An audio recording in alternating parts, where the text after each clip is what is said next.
Salmo de número 91, um dos grandes salmos conhecidos também, né, de Saltério, entre os tantos, dos mais conhecidos também, o Salmo de número 91.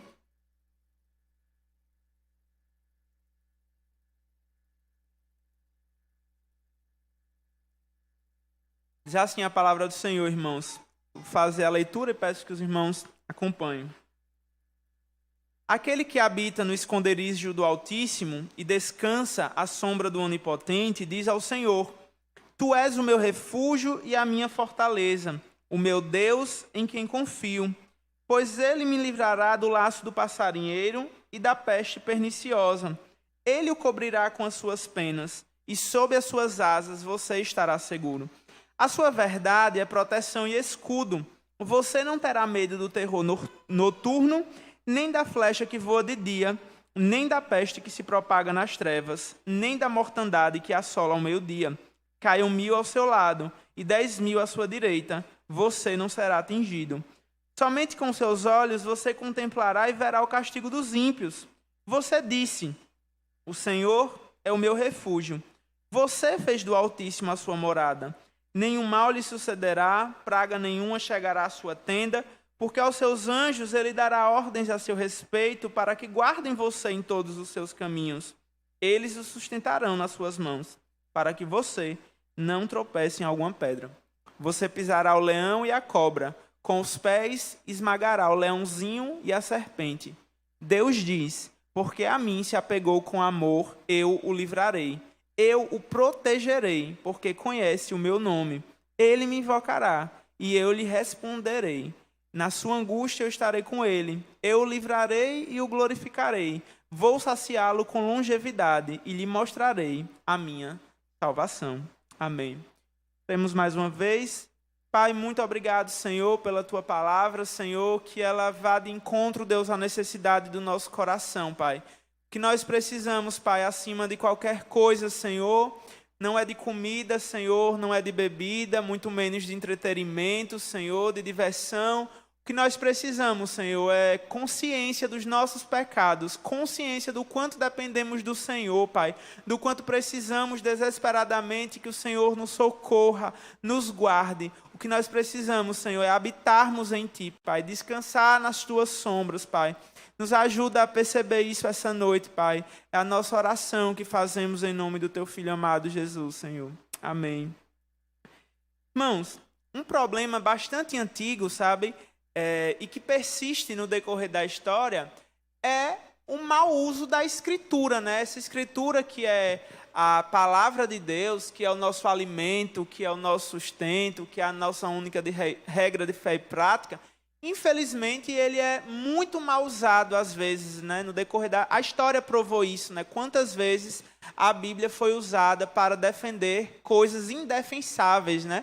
A mesma Bíblia que deveria, que condena aquilo, né? É distorcida e usada para um fim que não era aquele esperado. O Salmo 91 talvez seja um grande exemplo disso, né? De um texto que ele é muito, muito usado de uma forma um tanto mística até, né? A gente está cansado de ouvir histórias e ver, né, na casa de pessoas a Bíblia aberta nesse salmo como se ele fosse alguma espécie de amuleto, né? Como se ele fosse alguma espécie de barreira mística mesmo, né? Que fosse proteger aquela casa simplesmente pelo fato de ele estar aberto ali naquele momento. Jesus Cristo, quando ele, antes de começar o seu ministério público, né, Lucas narra isso no capítulo 4, versículos 1 a 13, e foi o texto que a gente até meditou essa semana, domingo, lá na Betesda, a tentação de Jesus. Satanás usa esse salmo de número 91 contra Jesus também, né, para tentar Jesus, para fazer com que Jesus peque, nos mostrando o seguinte, irmãos: não basta simplesmente a gente conhecer o texto, no sentido de saber que o texto existe, né? Eu estou usando conhecer nesse sentido.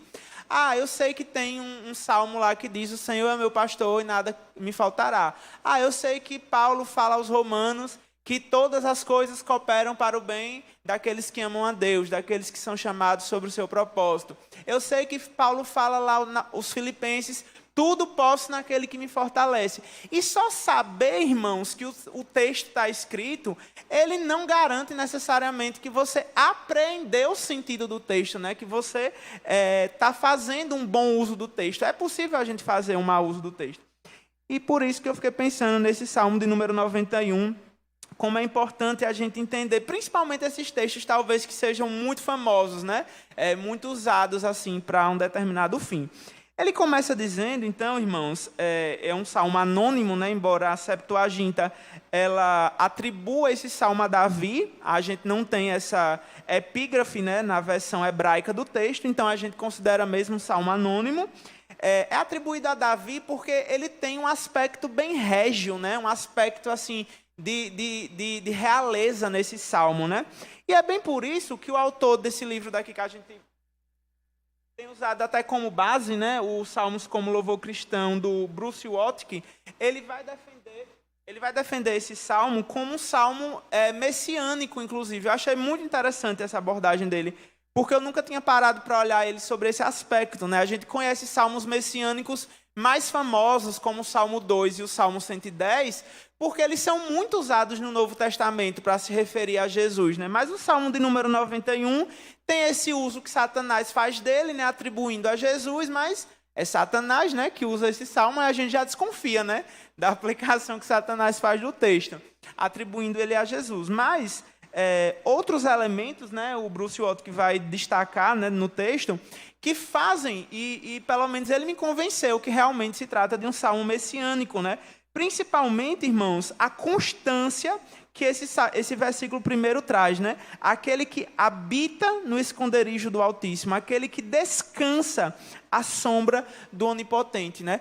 Irmãos, embora o salmo em si, né, seja um salmo muito lindo e traga muita esperança e nos deixe cheios de alegria, né, com essa segurança que 1000 vão cair ao nosso lado, 10.000 à nossa esquerda e nada vai acontecer com a gente, os nossos olhos vão contemplar e vão ver o castigo dos ímpios, o autor vai argumentar, né, e eu concordo com ele, como eu falei, que todas essas atribuições elas só vão ser plenamente cumpridas na pessoa de Cristo. Só Cristo, de fato, é que consegue habitar no esconderijo do Altíssimo e é aquele que descansa na presença e na sombra do Onipotente, de forma permanente, né? De forma contínua. E aí, se o salmo é messiânico, também a gente fica pensando, né? E qual é a aplicabilidade, então, para as nossas vidas, né? Afinal de contas, né? A gente nem começou direito a expor, mas já pensando na aplicação do texto, né? Se o salmo fala sobre Jesus, se é ele que habita no esconderijo do Altíssimo, se é ele que descansa à sombra do Onipotente, e se é com ele que nada disso vai acontecer, essas flechas, essa mortandade, esse laço do passarinheiro, então qual é o valor dele para a minha vida, né? Como é que eu posso usar esse salmo para a minha vida? A gente também já comentou aqui, irmãos, quando falando de Romanos, né, quando eu falei pelo menos no capítulo 6, sobre a união mística da igreja com Cristo, né? Como em Cristo nós podemos experimentar coisas, como Cristo, ele faz com que verbos que só são aplicados a ele usa para a igreja. Paulo fala, por exemplo, não apenas em Romanos, né, que a gente já falou, mas ele fala em Efésios 2, sobre estar assentados em lugares celestiais. Nós não estamos visivelmente assentados em lugares celestiais. A gente está assentado na poltrona aí branquinha da igreja, né? Está todo mundo assentado aqui nesse plano físico. Mas quando Cristo fala sobre nós estarmos assentados em lugares espirituais, irmãos, é porque Ele garante que nele, na igreja, Ele que é o cabeça, e nós como membros desse corpo, unidos a Ele, podemos nos assentar em lugares celestiais. Lá em Romanos 6 ele vai falar que com Ele morremos, com Ele ressuscitamos. E por causa de estarmos nele, nós podemos, então, descansar na sombra do esconderijo, do Altíssimo, e descansar à sombra do Onipotente. Agora, a gente não faz isso, irmãos, de forma própria, por nós mesmos. Essa é a grande questão aqui, né? A gente descansa na sombra do Onipotente, a gente habita no esconderijo do Altíssimo em Cristo. É esse meu ponto, tá, irmãos? E nessa essa explicação inicial que eu queria dar para os irmãos, para a gente entender, então, que, embora seja um salmo messiânico, ele tem sim aplicação para as nossas vidas. A gente pode viver e pode experimentar dessa segurança que o salmista experimentava em Cristo, através de Cristo, né? Através da nossa união enquanto igreja com o cabeça da igreja, né? Com o cabeça do corpo, com Cristo Jesus. Esses nomes, né, que são dados que se referem ao Senhor, nesse versículo 1, inclusive são nomes muito antigos, né? Altíssimo e Onipotente são nomes que eram usados para Deus, principalmente no período patriarcal, principalmente ali em Gênesis, né? No começo, quando Deus chama Abraão, quando Deus está criando um povo para se chamar de povo seu. Então remonta um período muito, muito, muito antigo mesmo, aí da tradição israelita, né, da história israelita. São nomes que apontam para um relacionamento contínuo, né, como eu já falei, esses verbos principalmente associados ao nome: habitar no esconderijo do Altíssimo, descansar à sombra do Onipotente. Aquele que habita, irmãos, esse nome, né, habitar, esse verbo, é muito interessante porque ele é mais do que simplesmente morar, né, do que simplesmente residir. A gente habita onde a gente se sente confortável, onde a gente se sente seguro, acolhido. É o nosso lar de verdade, sabe? Dizem que lá é onde a gente está com a nossa família, né? Não é necessariamente a nossa casa. Tanto é que se a gente se muda e a gente está com a nossa família, a gente muda de casa, né? Mas o lar continua o mesmo. As mesmas pessoas que estão ali naquele núcleo familiar juntas. Então, habitar, irmãos, no esconderijo do Altíssimo diz respeito, então, de verdade, a um relacionamento contínuo, a um relacionamento intenso, a um relacionamento de verdadeiros, de família mesmo, né? Remonta a essa ideia bem familiar, esse verbo habitar. E essa imagem de proteção, ela é complementada pela palavra sombra, né? E a gente que mora no Nordeste, né? Como a gente mora, e a gente sempre brinca, né? Que tem um sol por cabeça. E em Glória tem um sol em cima e um sol embaixo, né? Lá é especial, lá são dois, aqui só é um por cabeça. E a gente pensa como a sombra, ela é algo assim, revigorante. Eu lembro de algumas vezes a gente, quando lá em Glória, né, e a gente se mudou para um bairro que ele fica mais elevado, né, na cidade, e a gente tinha que subir uma rua mais inclinada, né, e a gente estava vindo da rua, aí mãe disse, vamos parar aqui nessa árvore e esperar uma sombra, esperar uma nuvem, né, cobrir o sol, assim, para a gente continuar, que eu não estou aguentando mais não, está muito quente. E, irmãos, a sombra no momento mesmo do calor intenso, né, no momento do desconforto, né, que o sol causa, é um refrigério muito grande, é um descanso mesmo, né, remete a essa imagem de descansar, de obter um renovo, um fôlego, né, para continuar a jornada, né, e depois que a sombra vinha, né, a gente continuava, né, mãe, subia a nossa ladeira lá da Divinéia. E esse que habita, irmãos, no esconderijo do Altíssimo, esse que descansa à sombra do Onipotente, é que diz ao Senhor: Tu és o meu refúgio e a minha fortaleza, o meu Deus em quem confio. Irmãos, vocês já pararam para pensar como o Senhor Jesus, sendo Deus, ele nos mostra acerca do relacionamento da Trindade, né? Quando eu li esse versículo e lendo sobre o Salmo, o caráter messiânico do Salmo, imediatamente eu comecei a associar vários momentos onde Jesus ele iria efetuar um milagre e antes de efetuar um milagre ele parava, orava, olhava para o céu e dizia: Pai, graças te dou porque o Senhor me ouve. Graças te dou, Senhor, porque o Senhor me ouve. Ele confiava, irmãos, ele era Deus, e aí tem muitas teorias, né? E aí é muita teologia sistemática, né? Que muitas discussões aí acerca de que se quando Jesus veio na humilhação, ele tinha algum poder mesmo, ou ele dependia de Deus para realizar os milagres que ele realizava.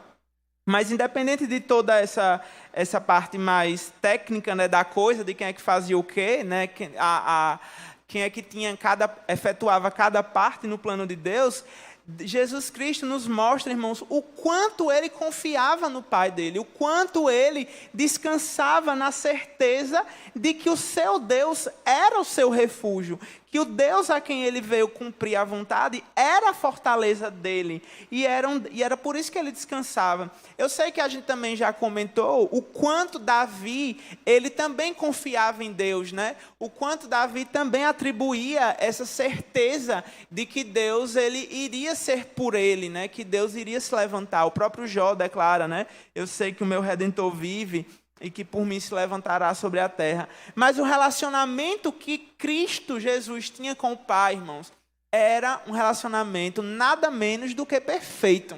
Era um relacionamento de confiança intensa e confiança no mais perfeito uso da palavra, né? Porque a gente usa muito uma desconfiança desconfiada, né? A gente confia desconfiando.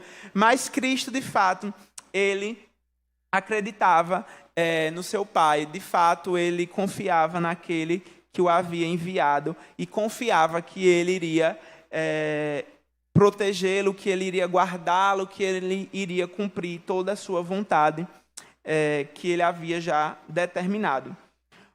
Infelizmente, os seres humanos, né, nós como seres humanos, procuramos uma grande variedade de esconderijos, né, irmãos? Nós procuramos muitas coisas, às vezes, para confiar. Principalmente, nós confiamos no dinheiro. Talvez eu acho que uma das coisas que a gente mais confia, né, é no quanto a nossa poupança tem ali de gordura, né? De quanto a gente tem guardado para um momento de dificuldade, para um momento de precisão, né? Em um momento de que algo errado aconteça, né? De que algo inesperado aconteça. Mas, irmãos, quando nós confiamos de fato, né? Quando nós depositamos a nossa confiança no Senhor, que é alto refúgio, no Senhor, que é a nossa fortaleza, de fato, nós podemos sentir esse alívio que Jesus ele experimentava em saber que estava servindo e em missão desse Deus Todo-Poderoso. E aí esses 2 primeiros versículos, né, é só a parte que ele fala, né? É só a parte que apresenta esse Messias. Aí agora o Senhor, a partir do versículo 3 até o versículo 13, vai dar a certeza, vai dar para esse Messias, vai dar para esse enviado as garantias de que ele estaria junto com ele em cada etapa da missão. Ele começa dizendo no versículo 3 que livraria ele do laço do passarinheiro e da peste perniciosa, que são, irmãos, perigos invisíveis, né? São perigos que independem um pouco da perícia, sabe? Independem um pouco se o homem é forte ou fraco, se o homem é muito bom naquilo ou não. É um perigo invisível, é um perigo que qualquer um de nós estaria sujeito a cair, sabe? O laço do passarinheiro, a peste perniciosa, uma doença. Quem é que está livre de uma doença, né? A gente pode... Claro que existem doenças de cunho mais causadas e transmitidas, né, por falta de saneamento e etc.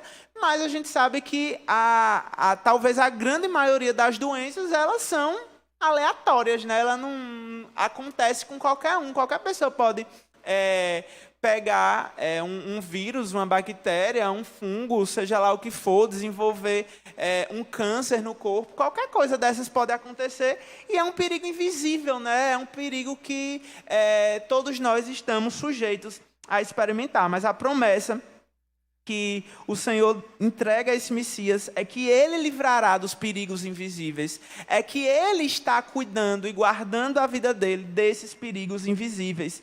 Ele estaria coberto com as suas penas e sob suas asas ele estaria seguro. A sua verdade é proteção e escudo. Irmãos, veja que interessante, né? Como a verdade de Deus, ela é materializada, né? Assim, de forma bem metafórica, claro, né? Na forma de um escudo. Ela é um escudo e ela é algo que nos protege e é algo que se interpõe entre nós e os perigos, porque a palavra de Deus, ela é precisa, ela é exata. Eu gosto muito lá de Jeremias, quando Deus mostra a ele uma visão, ainda no capítulo 1, pergunta: Jeremias, o que é que você está vendo? E ele fala: eu vejo uma amendoeira, uma vara de amendoeira. E Deus fala: você viu bem, porque eu velo por cumprir minha palavra. Eu gosto de Isaías 9, falando sobre o nascimento do príncipe da paz, e ele fala que o zelo do Senhor dos exércitos fará isso. O Senhor zela pela sua palavra, irmãos. O Senhor é fiel naquilo que ele fala, e é por isso que nós podemos confiar, é por isso que nós podemos nos sentir seguros, podemos nos sentir como se, de fato, nós pudéssemos acreditar naquilo que o Senhor fala. Ele falou, e o que ele falou, ele fará. E ele fala que, por causa disso, ele não precisava temer nada. Ele não precisava temer o pavor noturno, ele não precisava temer a flecha que voa de dia, remetendo a um perigo militar, né? A peste que se propaga nas trevas, mais uma vez, falando de doenças, né? Provavelmente uma epidemia, nem da mortandade que assola o meio-dia. Nada disso ele precisava temer. 1000 iam cair ao seu lado, 10.000 iam cair à sua direita, mas ele não seria atingido por essas pragas. Às vezes, irmãos, a gente acha, né, que o oposto do medo é coragem, né? São coisas que nos dão medo. Agora, olha que a gente mora a muitos quilômetros de lá da Europa, né? A gente tem aí um oceano dividindo aí os continentes. Mas só da gente ouvir as menções dos perigos, né, do que está acontecendo na Ucrânia, a gente já fica com certo receio, né? Será que vai ter uma terceira guerra mundial? Será que vai acontecer isso? Será que vai acontecer aquilo? A gente mal saiu de uma pandemia, né? Ainda estamos lutando contra efeitos dela, contra variantes dela, e mesmo assim a gente já se pergunta: e a outra? Será como é que vai ser a outra? Será que vai morrer mais gente? Será que vai ser pior do que essa, a próxima variante? Irmãos, embora os perigos que nós vivamos hoje sejam diferentes do tempo que o salmista vivia, né?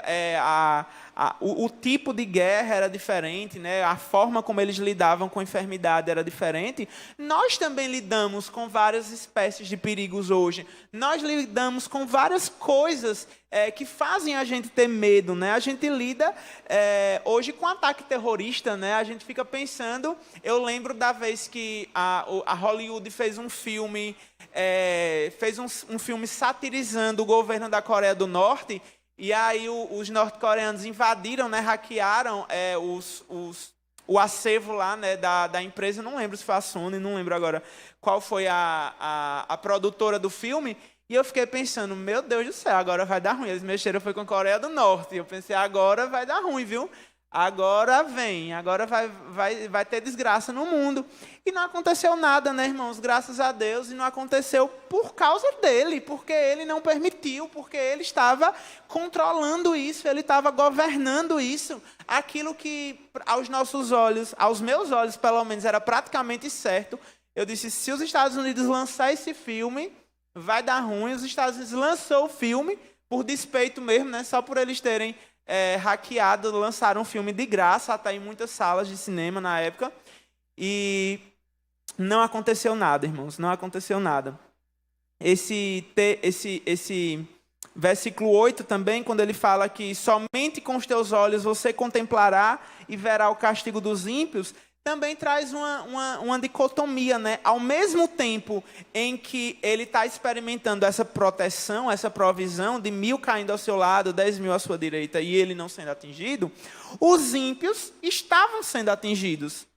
Os ímpios, aqueles que eram anticristãos, anti-Deus, eles estavam sendo castigados. E foi por isso que a gente leu aqui Êxodo capítulo 12, né? Lemos aí a história da instituição do Êxodo e da 10ª praga, né, da morte dos primogênitos. Veja, a morte estava causando um estrago, o anjo do Senhor estava causando um estrago terrível no Egito. Todos os primogênitos morreram.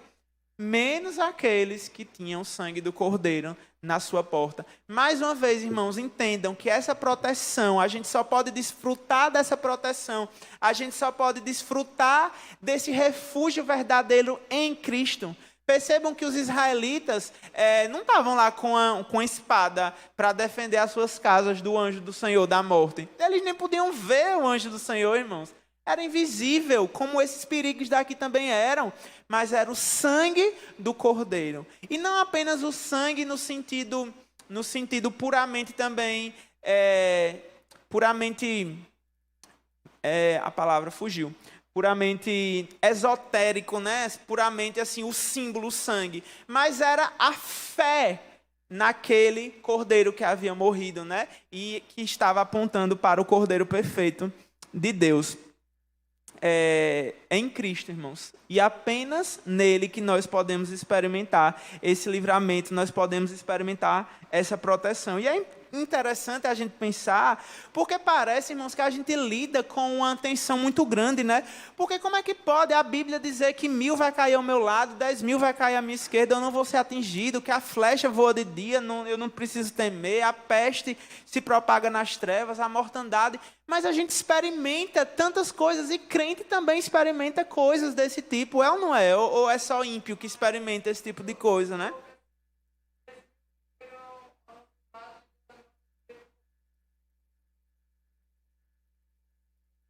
Amém. E, irmãos, a gente tem que lembrar que a promessa do Senhor aqui não é contra esses perigos necessariamente. A promessa de salvação e de libertação é em meio a esses perigos, é no meio da prova, né? Vejam que os companheiros de Daniel, eles estavam no meio do fogo, né? E estavam no meio do fogo conscientes que podiam ou não morrer, inclusive. Eles não estavam ali simplesmente crendo e acreditando e tendo certeza que ia acabar tudo bem, não. Eles estavam ali conscientes que eles podiam ou não morrer. Mas que não importava, porque eles não iriam abrir mão do seu Deus. E ele fala, o Senhor é o meu refúgio. Você fez do Altíssimo a sua morada. Mais uma vez, irmãos, reafirmando o quanto ele confiava no Senhor. O quanto ele confiava em Yahvé. E mais uma vez, quem está falando isso, irmãos, esse salmo, pensando ele de forma messiânica, era a segunda pessoa da Trindade. E se o próprio Cristo, se o próprio Jesus, ele experimentava, ele confiava em Deus como seu refúgio, como sua morada, quanto mais nós, irmãos, quanto mais nós precisamos confiar e descansar que é simplesmente no Senhor que nós vamos ser livres, ser livrados de todos esses perigos que assolam a nossa vida no nosso cotidiano. O versículo 10 fala que nenhum mal vai lhe suceder, praga nenhuma chegará à tua tenda, porque aos seus anjos ele dará ordens ao seu respeito para que o guardem você em todos os seus caminhos. Todos os seus caminhos, irmãos. A história de Cristo, a história dele aqui na terra foi uma história de provisão do Senhor. O Senhor avisa aos reis magos que eles não deveriam voltar pelo mesmo caminho que Herodes queria atentar contra a sua vida. Ele fala no momento que eram para eles irem para o Egito, fala no momento que era para eles voltarem do Egito. E depois de tantas coisas, tantas tentativas de pegar Jesus, né, de prender Jesus, de matar Jesus, ele só foi entregue, irmãos, no momento que ele foi entregue. Porque era o momento dele ser entregue, simplesmente por isso, porque era aquele momento. Ele já tinha realizado o treinamento, né, com os discípulos que ele fez durante os 3 anos, ele já tinha ensinado, ele já tinha exortado, ele já tinha curado quem ele tinha que curar. E quando chega o momento, quando chega a plenitude do tempo, a palavra de Deus fala, Jesus fala, ninguém toma a minha vida, mas eu a dou. Olha que interessante, irmãos, é o Senhor que dá a sua vida, é o Senhor que oferece a sua vida gratuitamente, é o Senhor que oferece a sua vida graciosamente por nós. Ele experimentou diversos livramentos, ele experimentou da graça de Deus, do seu Pai sobre a vida dele, em vários momentos da sua vida. Ele experimentou o sustento do Senhor. Ele experimentou o suporte que o Pai estava dando na obra que ele estava realizando. Deus, somente Deus, irmãos, é quem provê a proteção do seu povo. E mesmo que nós não vejamos isso claramente às vezes, e a gente tenda a esquecer que o Senhor nos protege, que o Senhor nos guarda, nos livra, ainda assim nós precisamos lembrar, nos esforçar para descansar o nosso coração nessas verdades, irmãos. Eu falo sempre isso, né? Eu fico pensando como pode dar errado no trânsito, né? Para pedestre, para o motorista, como pode dar 1 milhão de coisas erradas no trânsito. São muitos fatores que podem dar no trânsito. Eu fico pensando, meu Deus, como o Senhor tem nos livrado, né? Como o Senhor tem nos livrado de acidentes, como o Senhor tem livrado os nossos filhos, né? De tanta coisa que pode dar errado, irmãos, e não dá errado, né? E não dá errado não é por causa do acaso, não dá errado, é porque o Senhor, Ele está ali sustentando, dando ordens ao nosso respeito, para que os anjos nos guardem, para que eles nos ajudem a não tropeçar em algumas pedras. Versículo 13, ele vai falar sobre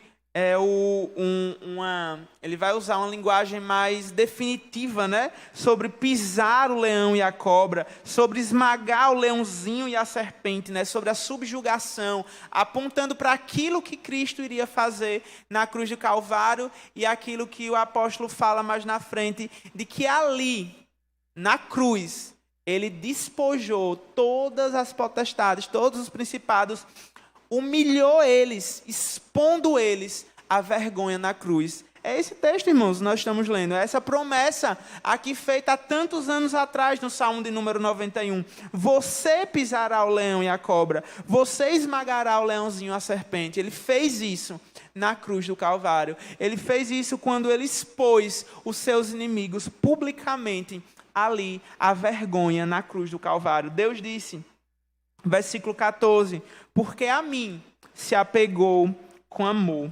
A mim se apegou com amor. O que é lindo, irmãos, né, nesse relacionamento é que a Trindade, o Pai, o Filho, o Espírito Santo, eles possuem um relacionamento simplesmente perfeito. Eu estava lendo esses dias sobre Gênesis, né? A gente tem planejado pregar Gênesis agora lá na Bethesda.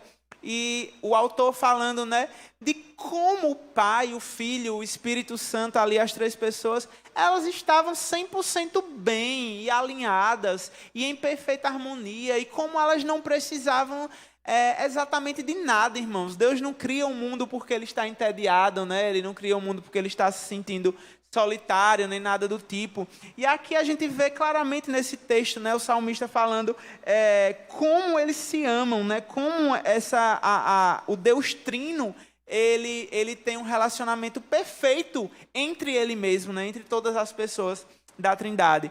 E aí ele vai finalizar com 7, né, que é um número bíblico da perfeição, com 7 promessas também de livramento aí, né? Ele começa no versículo 14 ainda, né? Eu o livrarei, eu o protegerei, porque conhece o meu nome. Nós já vimos e já comentamos também várias vezes, né, irmãos? Com risco de parecer repetitivo, né? Mas tentando ser didático também e que a gente não esqueça mesmo dessas verdades. O nome do Senhor, ele tem a ver com a natureza de Deus, ele tem a ver com o caráter de Deus, tem a ver com a palavra também fugiu de novo. A fama de Deus tem a ver com o próprio o renome de Deus, né? Ela carrega parte daquilo que Deus ele representa, e é por isso que diversas vezes na Bíblia a gente tem um complemento, né, do nome do Senhor, Yahvé. Yahvé Jireh, o Senhor que provê, o Deus que vê, o Deus daquilo outro, né? Mostrando aspectos do ser de Deus. Então é porque ele conhece o nome de Deus, porque ele desfruta desse relacionamento com Deus, né? E ele vai dizer aqui no versículo 15, que ele invoca a esse Deus, é que esse Deus, ele responde. Um resultado da proteção do Senhor é justamente a oração respondida, né? Deus, ele responde orações, e isso também a gente já está cansado de falar e de bater na tecla. Davi sabia disso. Agora, a pergunta que eu faço, irmãos, depois de tanto que a gente já falou isso, você tem crido que Deus responde orações? Você crê nisso? E você ora mesmo a Deus que responde orações? Eu recebi uma mensagem hoje de manhã de uma missionária, vamos orar por ela, inclusive, hoje à noite também, missionária Tabata. Ela está indo para o Timor-Leste, e aí o voo dela mudou, e mudou apenas de terminal, irmãos, mas ela precisaria fazer descer de um terminal e caminhar para o outro terminal, passando por dentro do país, e ela precisaria do visto, simplesmente para caminhar de um terminal para outro. Ela não tinha esse visto. E ela não conseguia falar com a empresa de jeito nenhum, e ela não tinha como conseguir visto. Eu não sei se ela viajou agora de tarde, ou vai ser agora, ou vai ser de manhã. Vou olhar aqui direitinho para dizer para os irmãos. E ela estava assim, né, bastante tensa, e ela disse: irmãos, só um milagre agora para resolver, porque eu não sei o que fazer, não tem assim outra companhia aérea, não posso comprar outra passagem, não tem, está tudo certo. E estava tudo certo, né, e agora está tudo errado. E ela liberou essa mensagem, né, postou essa mensagem aí para algumas pessoas, em alguns grupos. E quando eu vi essa mensagem, assim, 9 horas da manhã, mais ou menos, ela estava indo na empresa para tentar resolver pessoalmente, né, com a atendente pessoal, né, que não estava conseguindo de jeito nenhum pelo virtual. E aí eu estava fazendo uma coisa ou outra, quando eu peguei o celular de novo. Aí ela falou que havia conseguido resolver esse problema. Deus havia respondido as orações em prol dela, irmãos. Ela estava assim, sabe? O desespero na primeira mensagem dela, né? Estava muito claro, mas ela sabia que ela tinha um Deus a quem invocar. Ela sabia que ela poderia invocar para um Deus que era um Deus grande e que tinha o controle de todas as coisas em suas mãos. E ele invoca, ele responde, e na sua angústia, o versículo 15 continua dizendo: eu estarei com ele, eu o livrarei e o glorificarei. E aqui, mais uma vez, né, irmãos? Aí depois, quando, não sei se eu já fui com o pensamento mais viciado, né, depois de saber que esse olhar messiânico, mas realmente eu pensei, né, como é que glorificar vai poder ser usado para uma pessoa, né, necessariamente? Realmente faz mais sentido que o texto esteja se referindo a Cristo. Vou saciá-lo com longevidade e lhe mostrarei a minha salvação. O crente, como eu falei, irmãos, com certeza ele vai passar por alguns problemas, ele vai passar por algumas dificuldades, algumas tribulações, mas esse salmo, ele vem para nos dar esperança. Esse salmo, ele vem para nos dar uma paz. Não de que nada vai acontecer, mas de que nós podemos, nele, em Jesus, descansar. Quando Paulo fala que ele pode todas as coisas naquele que o fortalece, que eu citei aqui no início, né, também como um versículo muito mal usado, ele está ali concluindo uma lista de várias coisas, dizendo que ele sabe estar alegre com toda e qualquer situação. Ele sabe o que é ser humilhado, sabe o que é passar fome, passar necessidade, mas não importa, porque ele sabe que em todas as coisas, o Deus dele, em todas as coisas, Deus o faz mais que vencedor. Eu queria acabar com uma frase que eu gostei muito do livro, aí eu disse: eu não vou plagiar, né? Vou ler diretamente no livro mesmo. Que eu gostei exatamente da forma que ele escreveu sobre esse salmo, concluindo, irmãos: as promessas de invulnerabilidade e invencibilidade de Cristo, né, nesse salmo, devem estimular a igreja, nós, eu e você, a viver pela fé, sabendo que a nossa esperança não será confundida. Estar em Cristo, como Paulo afirma, significa enfrentar a perseguição, enfrentar perigo, como o Senhor dela enfrentou, ciente de que nele, o eterno, ela é, em um sentido verdadeiro, indestrutível. Que o Senhor, ele possa nos ajudar, irmãos, possa nos aquietar o nosso coração, a confiar e a louvar nesse Deus que Ele é todo-poderoso, invencível. Amém.